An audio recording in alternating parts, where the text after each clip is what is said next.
It's time for Herd Mentality, the weekly episode where you control the discussion today on Locked On Bills.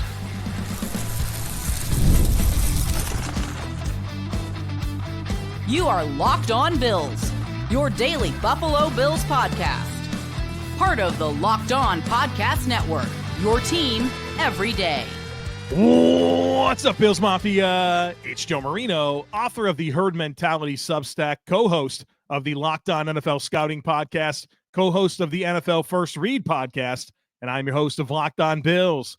Want to thank you for making Locked On Bills your first listen every day, and a big welcome and shout out to our everydayers. You know who you are. Those of you who never miss a single episode, I appreciate y'all being here very, very much. I'd also like to invite you to subscribe or follow for free on YouTube or wherever you listen to podcasts. We're part of the Locked On Podcast Network, your team every day. This episode is brought to you by Prize Picks. Go to prizepicks.com/LockedOnNFL and use code LockedOnNFL to win $50 instantly when you play $5.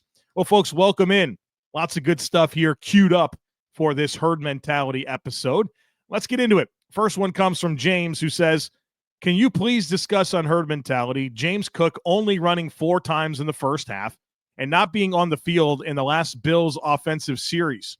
And why not run rather than the tush push over and over again? Please discuss why Brady made these boneheaded calls and failed to utilize Cook at all in the critical series at the end of the game.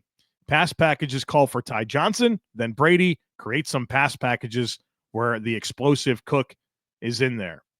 All right, I'll give you some thoughts on this. Part of this will be me trying to explain why I think certain decisions were made. So I'll try to address all of this. So why wasn't Cook more involved in the first half? I think that probably has a lot to do with game script. The Bills found themselves in an early hole and even 21-10 there at one point in the first half. And so I think that they probably got away from some of their intent to run the ball. And certainly that came to life in the second half.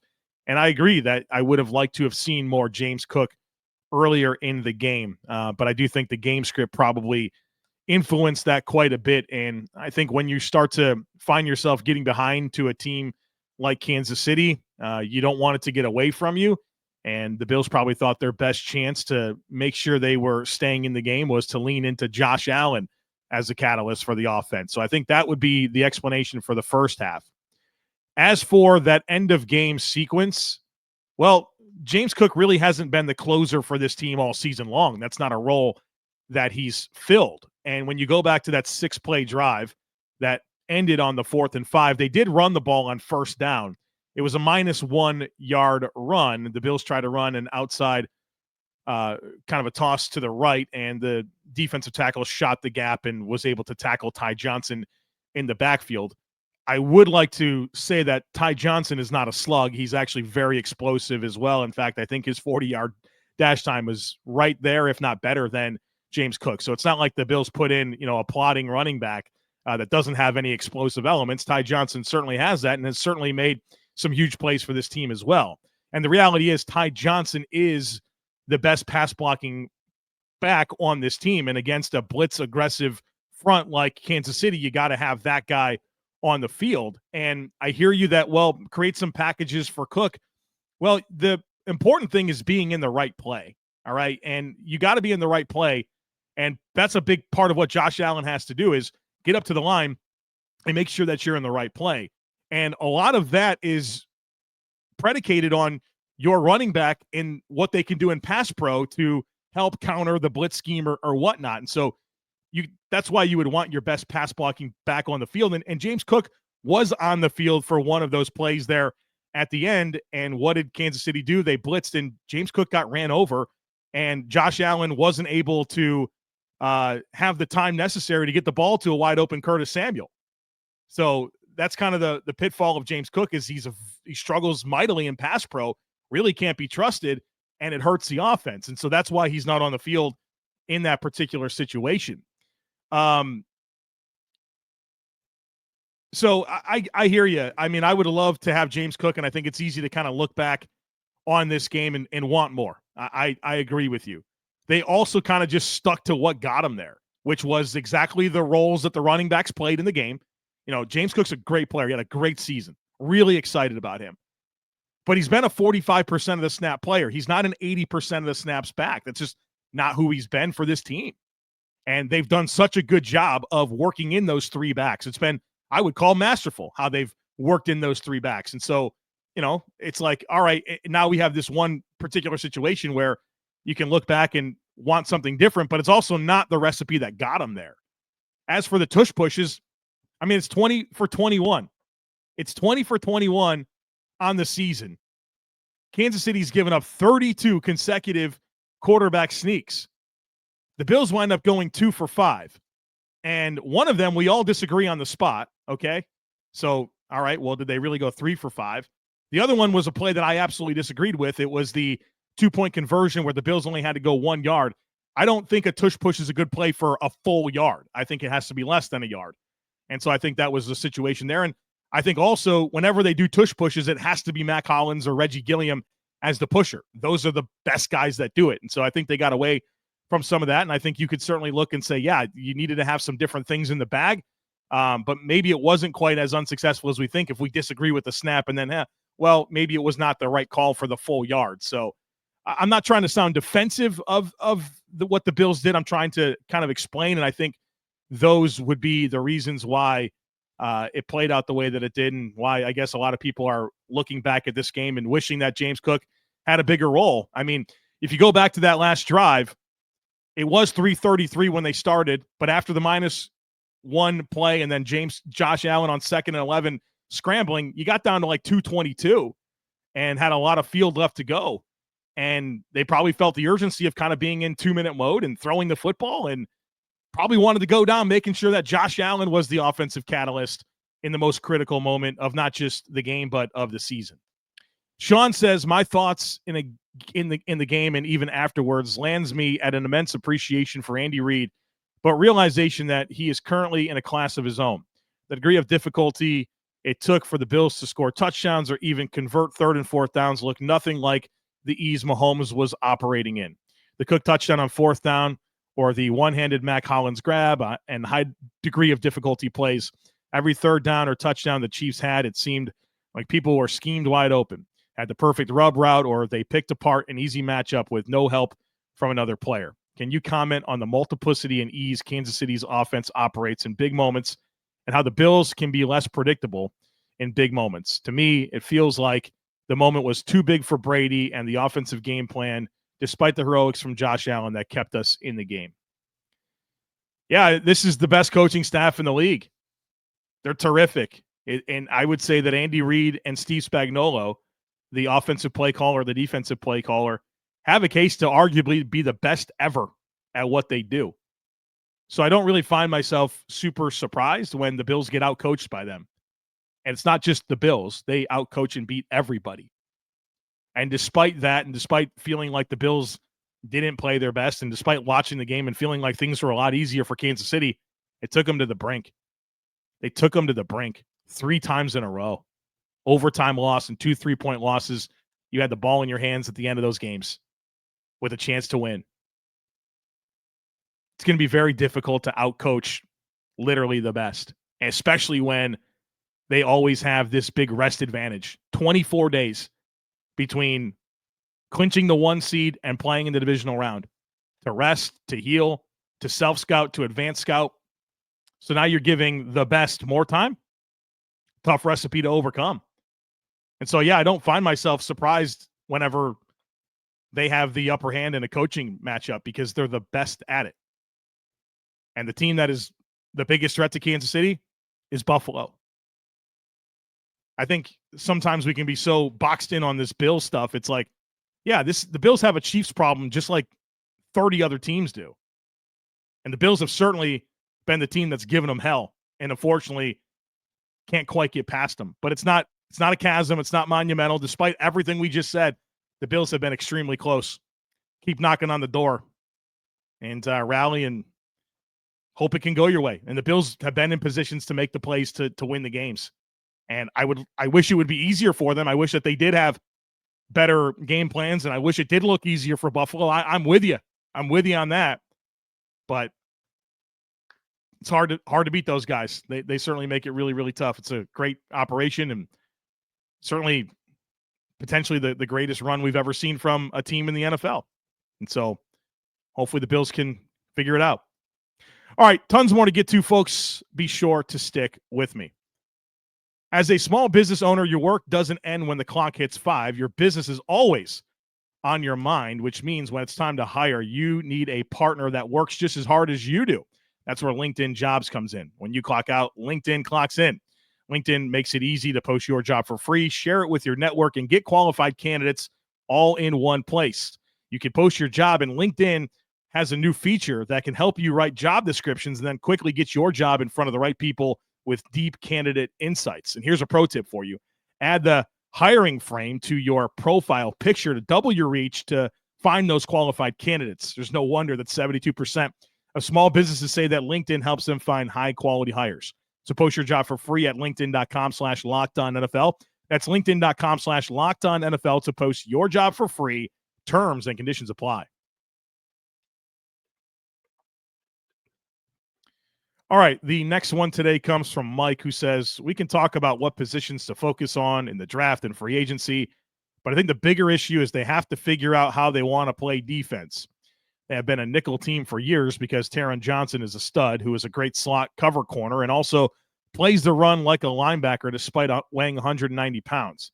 But he's 28, had his worst, a.k.a. least good season, probably because the league is playing bigger on offense since everyone built their D to stop the pass in the early 2020s. What positions they focus on has to depend on that. Do they keep playing nickel in 2025 with a 29-year-old Taron Johnson coming off his worst year, or do they pivot? I think the Bills know exactly how they want to play defense. I mean, McDermott's been the head coach since 2017. I think we know exactly how they want to play defense.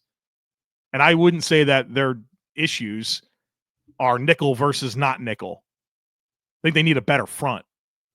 I think the style of defense that they want to play is contingent on having a lot more impact than what they get from their front.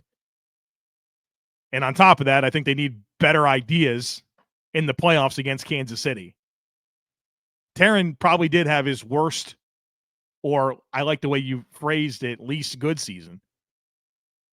But I wouldn't say it has anything to do with his size. He's been terrific at the exact same size that he is now. And I think, obviously, he had his own injury that kept him out multiple weeks. And he also played with a lot of new guys around him, you know? He's a slot corner, and the Bills funnel a lot of volume towards Taron Johnson based on how they structure their defense. And, you know, it's a brand new safety tandem. Dorian Williams is playing linebacker mostly until Milano comes back later. And so, I mean, I'm not surprised that it was his least good season when you consider he had his own injuries, a lot of injuries around him, a lot of new pieces around him. You know, I think that's certainly understandable. I don't like that. I want it to be better, but I think those are your reasons. And so, yeah, I don't think they're confused on what they do want to do defensively. I think that they need to have the players up front to create the chaos and create the impact necessary for the rest of that structure to work like it's intended to. I think that's really the root.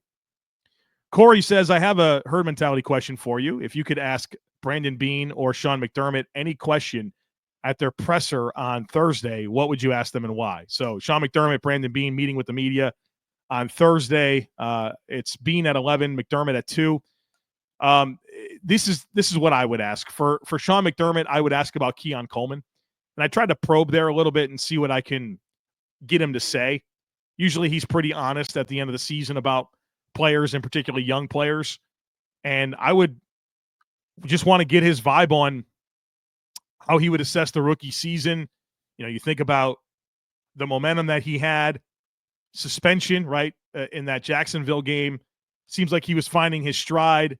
And then, of course, the injury happens against Miami, and he never was quite the same. And so I'd be interested in what Sean had to say about that. And if he thought the arrival of Amari Cooper impacted things, or his injury impacted things, or rookie wall. I'd be curious to probe and find out what his impressions are from Keon Coleman's rookie season. For Brandon Beane, I put him in that corner that he kind of puts himself in, where he said repeatedly that, hey, when you get eliminated in the playoffs, that game exposes your weaknesses. I'd ask him straight up, what would you identify as those weaknesses that got you eliminated that you intend on attacking this offseason? And hopefully get an idea of what some of his plans are. Jeremy says, pretend you're on the NFL competition committee. What rules would you like to see modified, instituted, or abolished? All right, so I have some thoughts on this. I didn't sit here and like spend a long time like really thinking this through. But 3 things came to mind for me that I feel like I've been passionate about when I think about, what I would change. First of all, I really hate the automatic first downs for some of these defensive penalties. There's nothing worse than, a team being in a 3rd and 15 and there's a illegal contact or a defensive holding that gives them an automatic first down. I hate that so much. I think there should be a distance awarded and whatever that results in. So if it's, it's a 10-yard penalty for defensive holding and it's 3rd and 15, okay. Now it's 3rd and 5. It's got to be better. You can't just be giving away these first downs. It's crazy to me. So that's what I would do. I would try to make enforcement of penalties a little bit less, you can't just give team 10% of the field, or it's crazy to me sometimes. I would also have 2 bye weeks. And obviously there's a lot of momentum for an 18-game season. Even at 17, I'd have 2 bye weeks. I think that's good for the players to have that additional opportunity to rest and have teams have their best opportunity to be healthy and, manage their roster. So I think 2 bye weeks would be an absolute must. And then, of course, there'd be some rules there where they have to, be within certain weeks so that there's a decent amount of like fairness in how they're distributed. And then I would say Thursday Night Football is only available for teams to play after a bye. And so I think with the addition of the second bye week, that makes that possible. And so what you'll have to do is you'll open the season on Thursday night.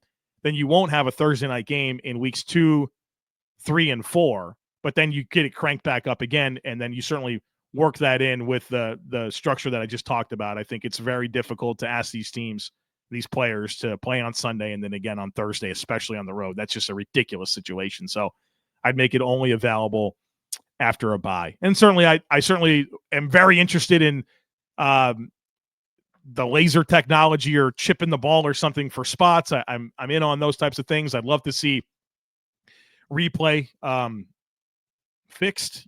I think all anybody really wants is just the calls to be right. And I think there's got to be ways for that to happen and for there to be more replay assistance and for those decisions to happen quicker. And, the NFL makes unbelievable money. Like, you can have the resources dedicated to assist and help and make sure that calls are as correct as you can possibly get them so that we can enjoy the game that we love. Dan says, name game. The Bills add another disappointment to the list, and he references wide right, Music City Miracle, 13 seconds.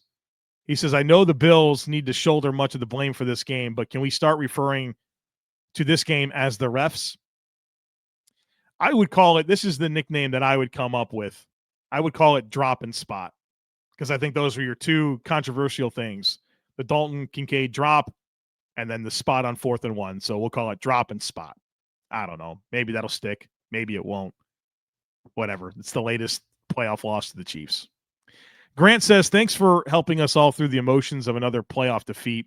Your Monday and Tuesday podcasts cut a nice balance of commiseration and healthy perspective. In the AFC Championship game, I learned that a pass possessed by no one in particular that contacts the ground while being held by 2 players is not an incompletion. I suspect this was news to the Bills coaching staff as well as NFL rules expert John Perry on the Bills staff. Certainly, the fact that there is now replay assist in the NFL means that fewer bad calls even need to be challenged. But I have to wonder, is it too early to tell if Perry was a worthwhile addition to the staff? My feeling is that McDermott is no longer in charge of one of the worst challenge successful operations. What does the data say? Well, first of all, I would say that I don't feel like there's any downside in John Perry being involved, like, at all. Whatever his salary is, I'm unconcerned of how that impacts the organization. Yeah, I don't think there's anything that you're concerned about. There's no downside to it. He could probably only help. But no, the Bills did not have a good season challenging plays. This year, they were 1 for 5.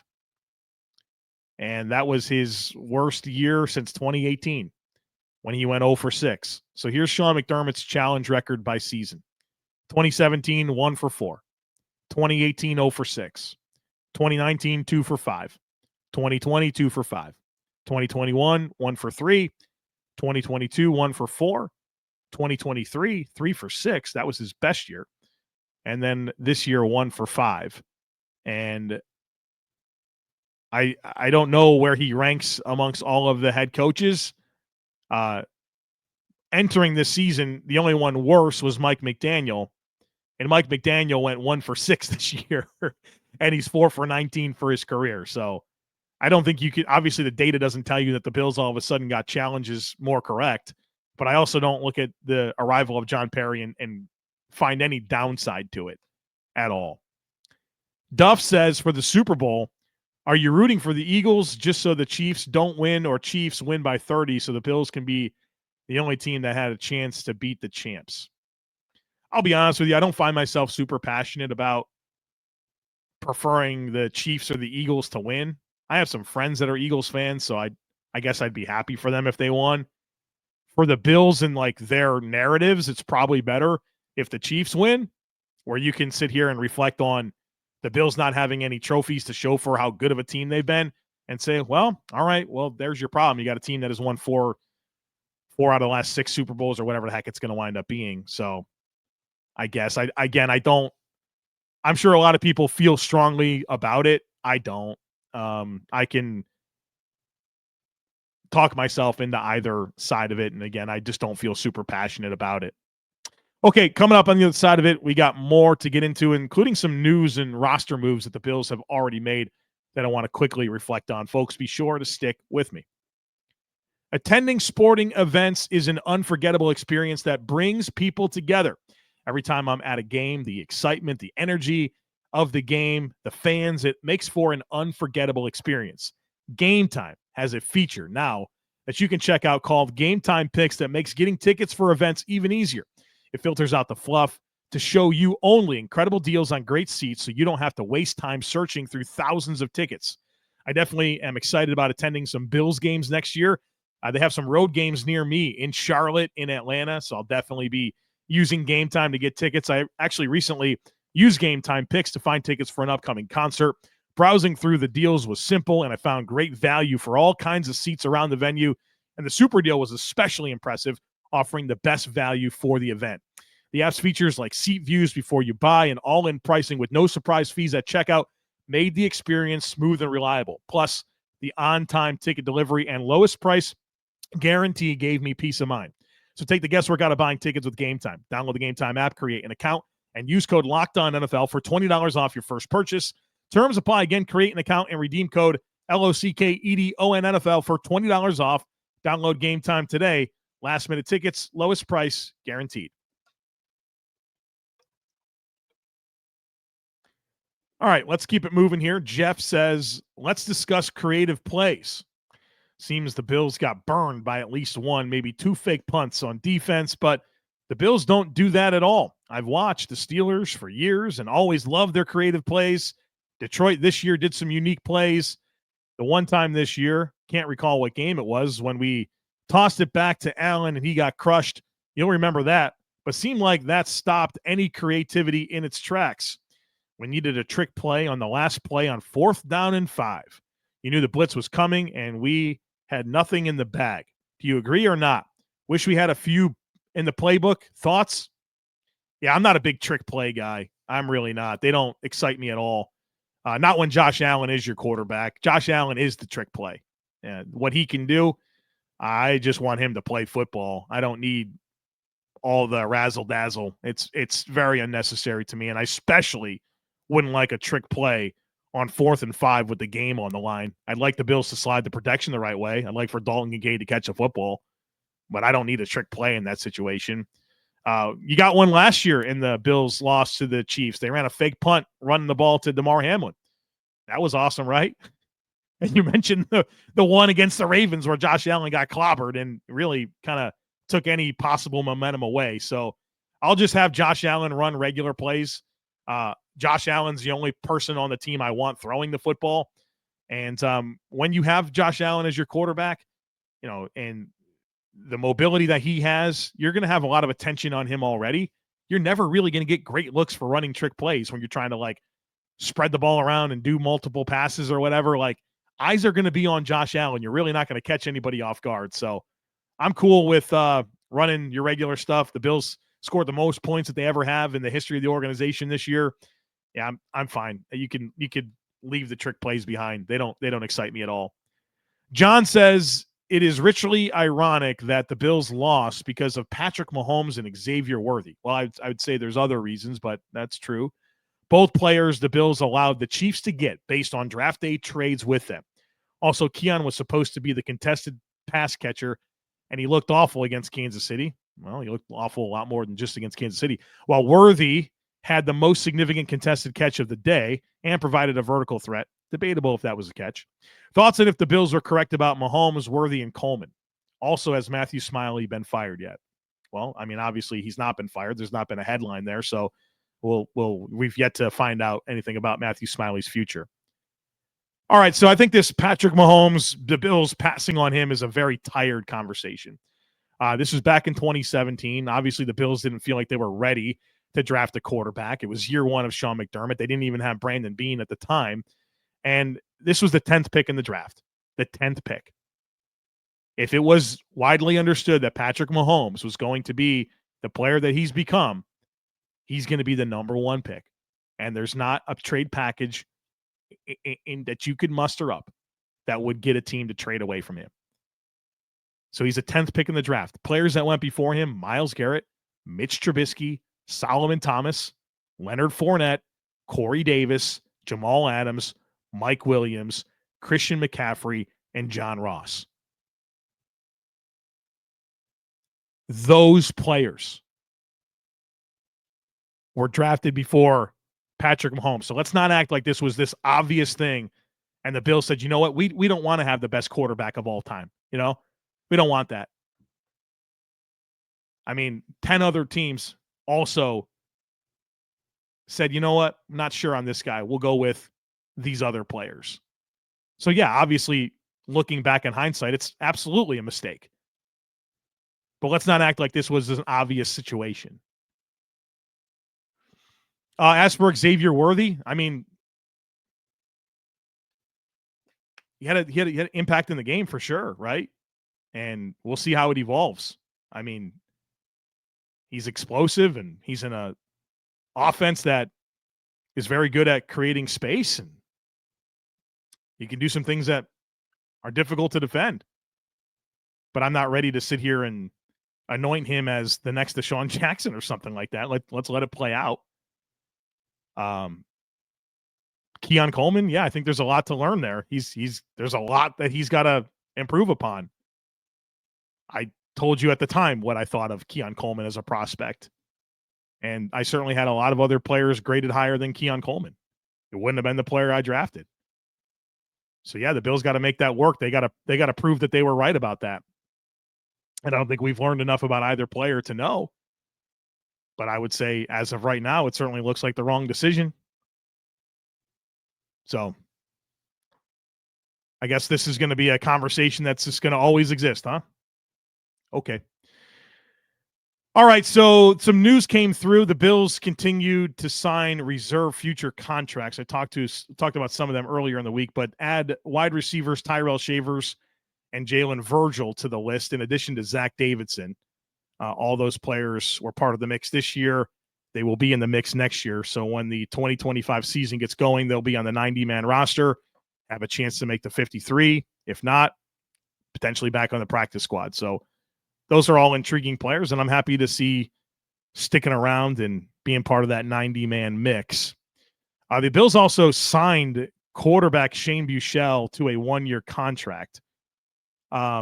I don't think much of him as a player, but I think he does have a great relationship with Josh Allen, and he's probably a benefit to the quarterback room. What's interesting about the quarterback room is that the Bills have 4 quarterbacks under contract for next season: Josh Allen, Mitchell Trubisky, Mike White, and Shane Buechele. And so I think you could look at that and probably dismiss any idea that the Bills would draft a quarterback. It's not a very good quarterback draft this year anyways. But if you're somebody who's hoping that the Bills would, spend a day 3 pick or a mid-round pick on a quarterback. I think this is pretty apparent that they're not going to, and I'm okay with that. I think the Bills should invest their draft picks on players that will help the team win, as opposed to, maybe in 3 years you can flip them for something. So that's the writing on the wall is there. Plus, with Trubisky, there is an opportunity to move on from him and save a little cap space. That's probably depends on if they think that Mike White can be the backup quarterback. I don't think Shane Buechele has that type of skill set. So interesting to kind of see the quarterback room kind of take shape already. I think there's been other years where filling out the quarterback room wasn't solved in January for the next season. So curious to see how it plays out, but I think this could be your mix, and it wouldn't surprise me at all. And then from there, it's probably a matter of, all right, well, who do you roster, and do you have a good enough QB2? Are you fine being one snap away from Trubisky? Are you fine with being one snap away from Mike White? Be interesting to kind of see how that plays out, but those players have been pretty uninspiring to me. So let's hope that Josh Allen's durability remains as good as it's been so far in his career. All right, folks, that's going to be it for today. Our next conversation will be reflecting on what we learned from Sean McDermott and Brandon Beane. They are meeting with the media on Thursday, and I will share a lot of my thoughts on what they say and, see what kind of clues we can uncover based on what they say about the coming offseason. So that'll be our next conversation. As always, I kindly ask that you share, subscribe, rate, and review. Have a great rest of your day. Go Bills! And I look forward to catching up with you again real soon.